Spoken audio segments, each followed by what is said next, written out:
슬프다 나의 근심이여 어떻게 위로를 받을 수 있을까? 내 마음이 병들었도다.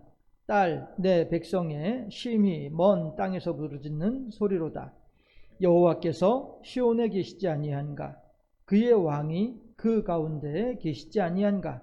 그들이 어찌하여 그 조각한 신상과 이방의 헛된 것들로 나를 경노하게 하였는고 하시니 추수할 때가 지나고 여름이 다하였으나 우리는 구원을 얻지 못한다 하는도다. 딸 내 백성이 상하였으므로 나도 상하여 슬퍼하며 놀라움에 잡혔도다. 길르앗에는 유향이 있지 아니한가? 그곳에는 의사가 있지 아니한가? 딸 내 백성이 치료를 받지 못함은 어찌 됨인고. 아멘. 오늘은요 오순절 후 15번째 주일이고요. 본문을 묵상을 하다 보니까 우선 이 본문은 예레미야의 하소연이라고 볼 수도 있습니다. 예레미야가 하나님의 선지자로서 이스라엘 백성들을 바라보면서 마치 아버지가 딸을 걱정하듯이 그렇게 예레미야가 이스라엘 사람들을 향하여서 걱정하는 이러한 말로 받아들일 수도 있습니다. 그런데 저는 하나님께서 예레미야를 통하여서 우리들에게 주시는 음성으로 저는 그렇게 해석을 하는 거지요. 해서 예레미야의 말이 아닌 하나님의 말씀으로 본문을 해석을 해 보았습니다. 그리고 이 본문을 그렇게 묵상을 하다 보니까 생각나는 한 이야기가 있었어요. 뭐냐 하면 한 남자아이가 있었습니다. 고등학생 남자아이가 있었습니다. 키도 크고요. 잘생겼어요. 네. 그런데 얘는 집에를 안 들어가요. 학교는 다니는데 집에를 안 들어가요. 그러면 뭐 옷도 갈아입어야 될 것이고 용돈도 있어야 될 것이고 어디 잠도 자야 될 것이고 밥도 먹어야 될 것이고 그러잖아요. 그런데 집에 안 들어가도 그게 다 해결이 돼요. 뭐 그냥 힘 약한 옆에 있는 애들한테 야 나 오늘 너희 집에서 좀 자야 되겠다 이러면은 그래 이렇게 하면서 말이죠. 야 나 용돈이 없는데 너 용돈 얼마 있냐? 나 지금 2만 원인데 그래? 그럼 2만 원 줘봐. 이러고 이제 사는 이런 친구가 하나가 있었어요. 그랬는데 하루는 집에서 뭔가 가지고 나올 일이 있었답니다. 가지고는 나와야 되는데 그 엄마하고는 마주치고 싶은 마음이 없는 거죠. 그래서 어떻게 할까 하고 잔꾀를 생각을 하다가 그래 옳지 엄마 잠들어 있는 동안에 몰래 들어가서 꺼내 가지고 오면 되겠구나 이렇게 생각을 했어요. 그리고서 엄마가 잠들어 있을 것으로 생각되는 새벽 3시에 집에를 간 거예요. 그랬는데 그 엄마가 누구냐 하면은 교회 전도사였어요. 교회 담임하는 전도사였어요. 그래서 이제 그 예배당이 있고 사택이 있는 그런 이제 구조였던 것이죠. 그런데 집에 이제 가려면은 예배당을 거쳐서 집을 들어가야 될 것 아니에요. 새벽 3시에 우리 엄마 잠들고 있을 것이다 생각을 하고서 갔는데 웬걸 예배당에 불이 환하게 켜져 있는 거예요. 엄마가 교인들 새벽 기도 나오기 전에 먼저 와서 기도하고 있는 거예요. 그런데 얘는 이제 어쨌든 왔으니까 그냥 갈 수는 없잖아요. 그러니까 몰래 이제 집에 들어가야 되는 거예요. 그 물건 가지러 가기 위해서. 몰래 이제 발소리를 줄여가면서 이제 막 허리를 굽히고서 창문 밑으로 해가지고 막 기다시피 해서 지나가는 중인데 그렇게 조용히 발소리도 내지 않고 가다 보니 어떻게 해요? 반면에 안에서 기도하는 소리가 다 들리잖아요. 그러다가 이 아이가 고등학생 아이가 그 조용조용 가려고 하다가 창문 밑에 기대 앉아가지고 그 엄마가 기도하는 소리를 다 들었어요. 그리고서 얘가 이후에 목사가 됐더라 하는 그런 얘기를 제가 들은 적이 있었습니다. 그런데 제가 오늘 예레미야 8장 18절 22절 이 본문 내용을 묵상을 하다가 왜 이 예전에 막 한번 친하지도 않아요. 그냥 어디 교육받으러 갔다가 그냥 한 방에서 잠잤던 같은 방에서 잠을 잤던 그런 목사님이에요. 한 방에 배정받아서 이름도 몰라요 저는. 그냥 그때 들었던 얘기 목사님 되게 잘생기셨네요. 목회 안 했으면은 다른 쪽으로 나가셨어도 뭐 이렇게 농담삼아 누가 얘기했단 말이에요. 같은 방에 4명이 있었으니까. 그랬더니 그 말을 들으면서 안 그래도 실은요 제가요 하면서 쭉쭉쭉 나오더라고요. 그런 얘기들이. 그래가지고 이제 있었는데 오늘 이 예레미야 8장 18절에서 22절 말씀을 묵상을 하다 보니까 문득 그 목사님 생각이 난 거예요. 그러면서 제가 궁금해졌어요. 무엇 때문이었을까? 대체 그 엄마가 대충 기도는 생각은 하고 있으나 과연 그 엄마가 무엇이라고 기도를 했을까?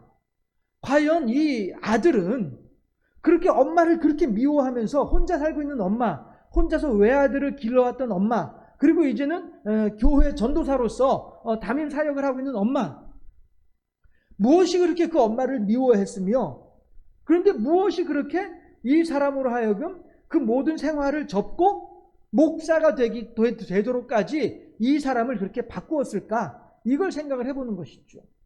그랬는데 결국 저는 그렇게 해석을 하는 거예요. 저는 어떻게 해석이 되냐면은 이 아들은 왜 그렇게 엄마에 대해서 반항을 하고 엄마에 대해서 저항을 했느냐 하면은 엄마가 너무 강했던 거예요. 평상시에 내가 보고 있는 엄마는 너무 힘이 세. 큰 산 같아. 그래서 내가 이 정도 말썽을 부려도, 내가 이 정도 속을 썩여도 우리 엄마는 꿈쩍도 하지 않을 거야. 그런 일종의 믿음이 있었던 거죠. 그래서 내가 이렇게 하더라도 엄마는 엄마대로 잘 살아갈 거야. 자식이 어떻든지 관계없이 엄마는 잘 살아갈 거야 라고 생각을 했었는데, 그런데 이 아들이 그 창문 밑으로 몰래 살금살금 지나가면서 들려오는 엄마의 기도 소리가 너무나도 애절한 거였죠. 너무나도 간절한 거였죠. 하나님, 내 아들이 지금 집을 나가서 몇 개월째 살았는지 죽었는지 소식도 없습니다. 이제 뭐 그 기도 내용을 저 혼자 그냥 한번 생각을 해보는 거예요. 그 목사님이 그렇게 기도를 들었더라라고 하는 건 아니고요. 그 목사님은 그런 얘기를 하더라고요. 창문 밑에 기대에 앉아서 그 엄마의 기도 소리를 다 들었대요. 그리고서 자기는 변했다는 거죠. 그래서 생각을 해보는 거죠. 이 예레미야 8장 18절 22절 말씀과 같이 연관지어서 한번 생각을 해보는 거예요. 과연 그때 그 엄마가 무엇이라고 기도를 했을까? 무엇이라고 기도를 했기에 이 아들이 그렇게 바뀌어서 행동이 바뀌고 마음이 바뀌고 신앙이 바뀌어서 생각이 바뀌어서 목사가 됐을까? 이것이 궁금해지고 오늘 다시 말씀드립니다. 예레미야 8장 18절에서 22절 이 본문 말씀과 같이 연관지어서 생각이 되어지기를, 이 아들의 입장에서는 너무나도 강인한 큰 산과도 같았던 우리 엄마였으나 아들 앞에서는 말썽 부리는 아들을 위해서는 하나님을 향하여 너무나도 연약한 존재, 너무나도 연약한 엄마였던 것을 아들은 보았을 것이다 라는 생각이 들더란 말씀이죠. 그러니 그 연약한 엄마로 말미암아서 내가 저렇게 엄마를 마음 아프게 하고 내가 저렇게 엄마를 하나님을 향해 저렇게 눈물을 흘리면서 간곡하게 간절하게 기도하게 만들었구나. 내 엄마가 나 때문에 이렇게 약해지고 있구나. 이런 생각을 하게 될 때에 아들의 마음은 충분히 변할 수 있지 않았을까. 이런 생각을 해보게 되는 것이죠. 그런가 하면 또 마찬가지로 아들 녀석이 갑자기 변했어요. 갑자기 변해가지고 막 지금 부모로서는 감당을 못하는 거예요. 그 뭐 어렸을 때에는 혼을 내기라도 해서 이 아이를 이제 잡을 수 있었으나, 컨트롤할 수 있었으나, 이제는 막 키가 180이 가까이 되고 막 등치가 막 이렇게 되니까 엄마 아빠가 감당을 못하는 거예요. 더군다나 그 아빠는 저랑 비슷한 체격이거든요. 이러니 아들을 감당을 못하는 거예요. 이러니까 아빠는 아빠 나름대로 변해버린 아들, 그런데 그 변해버린 아들을 아빠로서 어떻게 감당을 못하겠으니 여기에 대해서 아들에게 화만 나는 거죠. 부하만 치밀어 오르는 거죠. 딱히 어떻게 하지는 못하면서도 부하만 치밀어 오르는 거죠. 그리고 아들하고 아빠의 그 관계, 서로 간에 반목하고 미워하고 막 서로 간에 으르렁거리고 있는 그 모습을 바라보는 엄마는 이러지도 못하고 저러지도 못하면서 2개월 사이에 7kg가 빠졌어요. 이게 엄마의 화병이죠. 예, 이 아버지하고 남편과 아들 사이에서 어찌할 방법을 모르고 있으니 엄마는 화병이 날 수밖에 없는 겁니다. 그런데 오늘 본문을 보면은요, 18절에서 예레미야가 됐든 하나님이 됐든 아무튼 18절 말씀이 바로 화병이 났다는 얘기란 말이에요. 화병이 났다. 18절 한번 합독해 보도록 하실까요? 18절 말씀 시작. 슬프다 나의 근심이여 어떻게 위로를 받을 수 있을까? 내 마음이 병들었도다. DSM-5라고 하는 제목의 책이 있습니다.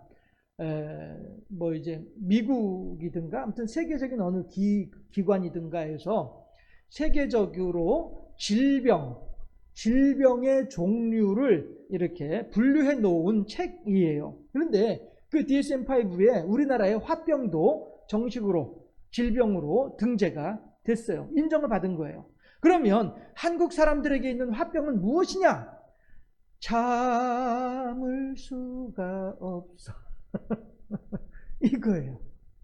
참으려고 해도 참을 수가 없다 보니까 내 속에서 올라오는 병. 이게 화병이란 말씀이죠. 네. 지금 엄마가 아버지와 아들, 남편과 아들의 관계 속에서 어찌할 방법을 찾지 못하다 보니 화병이 나는 거예요. 그러니 2개월 사이에 7kg가 빠질 수밖에 없지.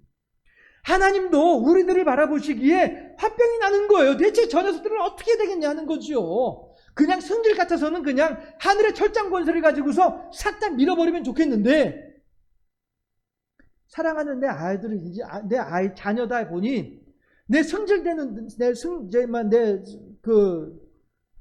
보다 더 원색적으로 표현을 해서 내 승질머리대로 그냥 해버릴 수도 없는 거고, 그렇다고 해서 그냥 하는 그야말로 꼬라지를 그냥 내버려 두고 보자니 또 막 속에서 불불 끓어오르고, 지금 하나님이 지금 이 마음이란 말이죠. 화병이 나셨어요. 하나님께서 우리들을 향하여서 화병이 나셨어요. 과연 우리들의 하나님을 어떻게 받아들이고 있을까요? 그 아들은 엄마가 나 때문에 하나님을 향하여서 저렇게 연약한 모습으로 저렇게 있는 모습을 처음 보는 거예요. 아니, 우리 엄마가 저렇게 약한 존재였어? 이거죠. 또 다른 엄마는 아들을 바라보면서 아니, 저 녀석이 어쩌다 저렇게 못된 아이가 됐을까? 어쩌다 저렇게 애가 성격이 저렇게 갑자기 변해버릴 수밖에 없었을까? 저 아이를 내가 어떻게 해야 되는 거지? 방법이 없는 거예요. 그런데 남편을 바라보면 남편도 또 맨날 그냥 한숨만 푹푹 들이쉬고 내쉬고 하면서 아들을 향해서 어찌할 방법도 알지 못하고 막 저렇게 막 으르렁으르렁 하는 모습을 바라보니 이 또한 아내로서 남편에게 어떻게 해줄 수 있는 방법도 없고, 참 큰일 났네. 어떻게 하면 좋지? 이게 엄마의 근심인 것처럼 우리들은 그렇다면 하나님을 바라보면서 어떤 하나님으로 바라보고 있느냐 하는 거예요. 내 하나님은 크고 힘있고 능히 있어 못할 일 전혀 없네. 이런 하나님으로 우리들이 생각을 하고 계시냐 하는 거예요.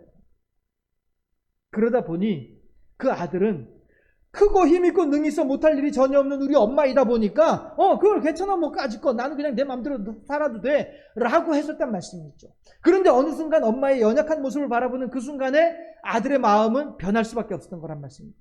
우리들도 내 하나님에 대해서 과연 내 하나님은 크고 힘있고 능히 있어서 못할 일이 전혀 없는 분이 그런 분이 내 하나님이야, 또한 적어도 나의 하나님이 될 만하면 그런 자격은 갖추고 있어야 될 거 아니야? 그렇지 않아? 연약하면 내 하나님이 될 자격이 없지.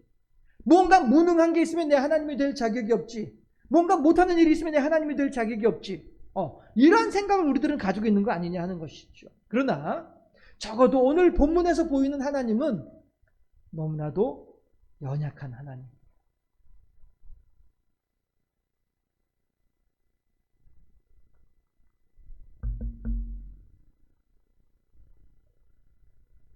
하나님께서는 이 화병이 나서 어찌할 바를 모르겠다라고 말씀을 하시는데, 그 화병의 모습이 그렇게 어찌할 바를 모르고 있는 그 하나님의 모습이 어쩌면 우리들한테는 낯설기만 할 수도 있을 것 같아요.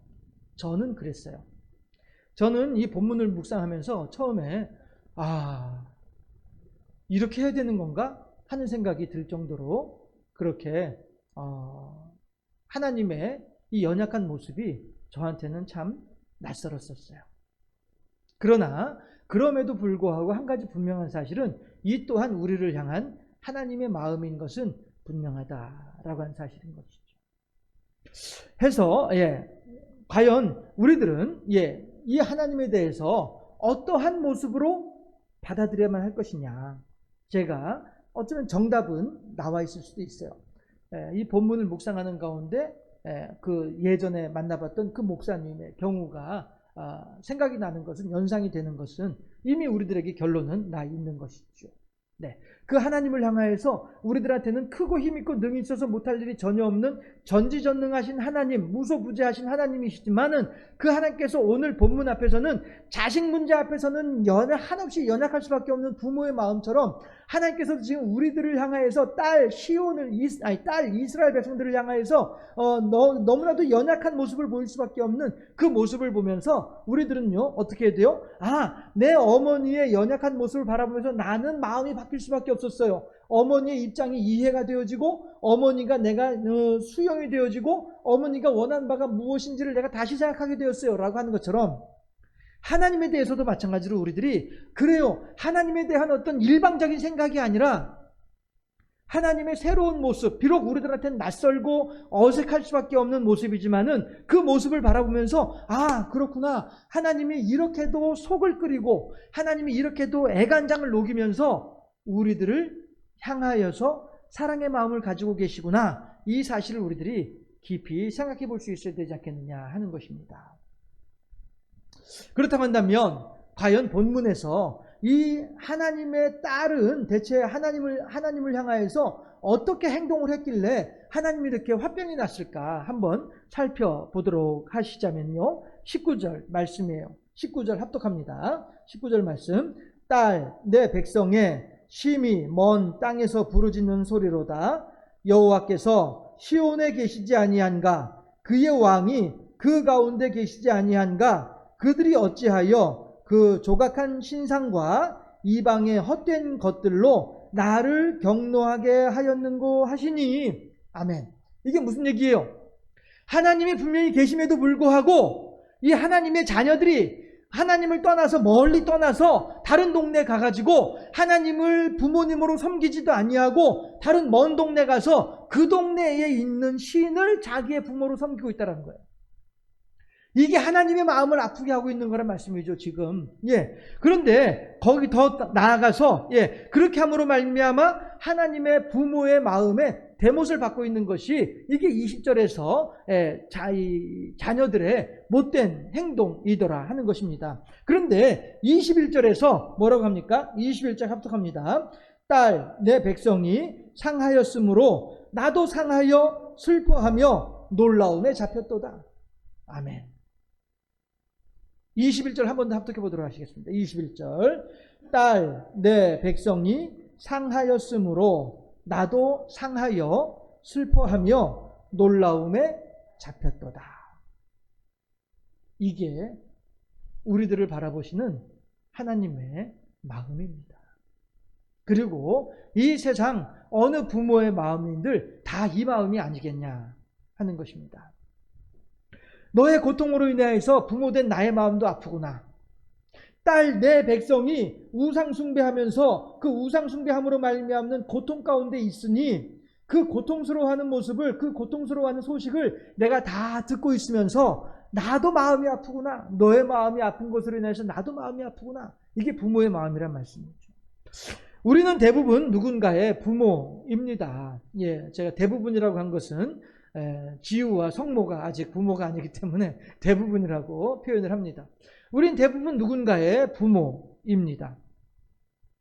그러나 또한 우리들은 모두가 다 누군가의 부모이기 이전에 누군가의 자녀입니다.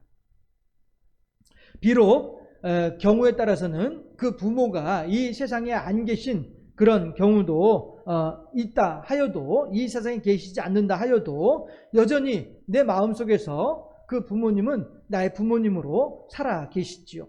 그래서 여전히 내 마음이 힘들고 어려울 때에 한 번씩 생각하고 또 때로는 혼자 상상하면서 위로받기도 하고 이렇게 하는 것이 우리들의 부모에 대한 우리들의 마음이기도 합니다.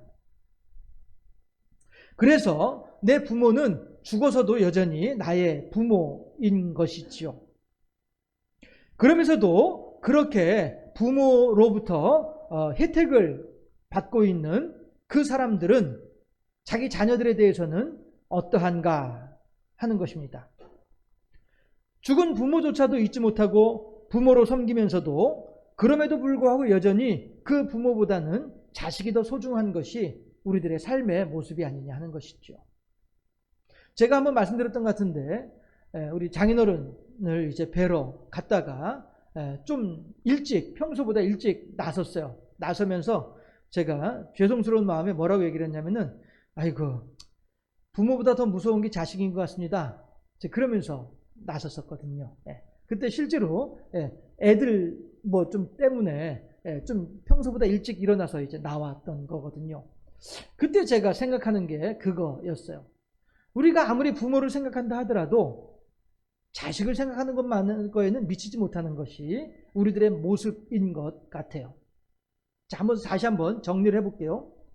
나는 내 부모님이 지금 이 세상에 안 계신다 할지라도 내가 무엇인가 마음에 어려움이 있고 힘든 일이 있을 때에 부모님을 생각하면서 위로를 받고 부모님을 생각하면서 그래 나에게 그런 부모가 있었지라고 한 그런 사실을 통하여서 우리들은 어느 정도 마음의 평안을 얻을 수 있다는 말씀이죠. 그래서 제가 여러분들한테 말씀드리는 것이 죽은 부모임에도 불구하고 여전히 내게는 부모의 역할을 하고 있는 분들이 그분들이란 말씀이에요. 그러니까 우리들은 그렇게 죽었음에도 불구하고 여전히 그분들로부터 부모이기를 바라는 것이 우리들 자식들의 부모를 향한 마음이란 말이죠. 그럼에도 불구하고 정작 우리들은 우리 자식들에 대해서는 내가 내 부모에게 죽었음에도 불구하고 내게 부모 역할을 해주기를 바라는 그 부모를 향한 마음보다는 지금 살아있으면서 내 속을 썩이기만 하고 있는 내 자식들을 향한 마음이 훨씬 더 크다는 거예요. 이게 누군가의 자녀이면서 누군가의 부모로서의 우리들의 모습 아니겠냐 하는 것이죠. 그만큼 부모의 자식을 향한 사랑은 각별할 수밖에 없다라고 하는 것이죠. 그래서 21절에서는 시온에 계신 하나님께서 길르앗에 있는 딸을 걱정하면서 길르앗에 살고 있는 딸의 소문을 들으면서 하나님께서는 걱정하고 어려워하고 힘들어하고 있는 거예요. 부모로서 자식을 향한 사랑의 마음이 이렇더라 라고 하는 것이죠.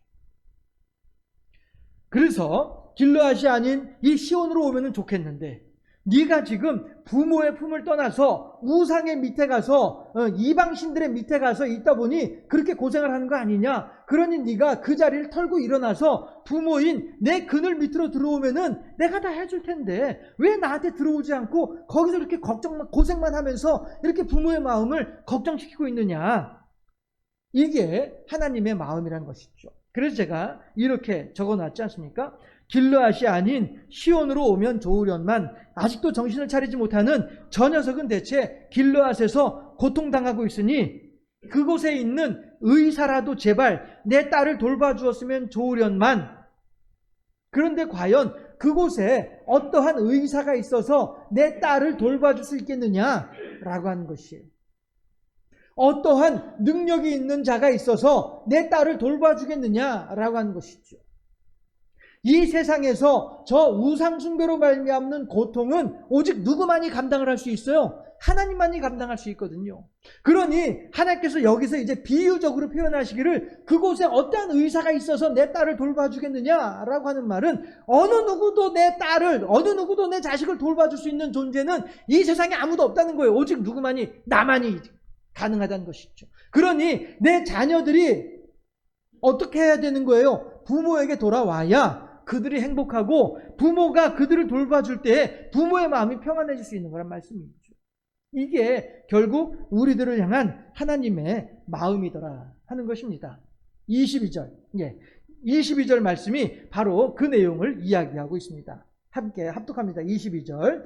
길르앗에는 유향이 있지 아니한가? 그곳에는 의사가 있지 아니한가? 딸 내 백성이 시료를 받지 못함은 어찌 됨인고? 이것이 자녀의 고통 앞에서 한숨 질 수밖에 없는 하나님의 가슴앓이더라 라고 하는 사실입니다. 우리들은 이렇게 하나님으로부터 큰 은혜와 사랑을 받고 있는 존재들이더라 라고 하는 것입니다. 우리들의 하나님은 어떠한 하나님입니까? 크고 힘있고 능이 있어서 찔러도 피 한 방울 안 날 만큼 그런 양반이야. 우리들 하나님이 그런 하나님이신가요? 그런 하나님이 아니면 내 하나님이 될 자격이 없어 라고 생각하고 계신가요? 오늘 본문의 하나님은요, 화병 나셨어요. 자식으로 말미암아서 그 마음에 화병이 나셨어요. 자식으로 인하여서 그 마음에 고통스러워요. 그만큼 누구도 감당할 수 없을 만큼의 커다란 사랑으로 우리들을 사랑하시고 우리들을 돌봐 주시고 우리들에게 은혜를 베풀어 주기를 바라시는 분이 하나님이시더라. 그런데 하나님으로 하여금 걱정 끼치는 이유가 뭡니까? 그 자녀가 하나님의 품에 있어야 될 자녀가 하나님을 떠나 있으니 하나님이 가슴 아픈 거죠.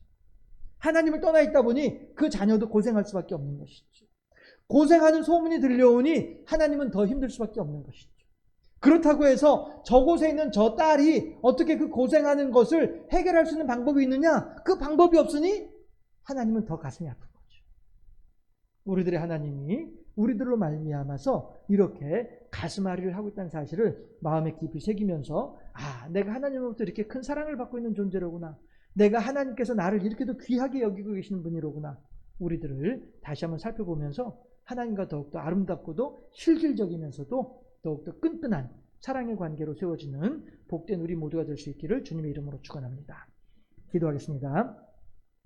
좋으신 아버지 하나님, 오늘 예레미야 본문을 통하여서 우리들은 하나님의 새로운 모습을 보았습니다.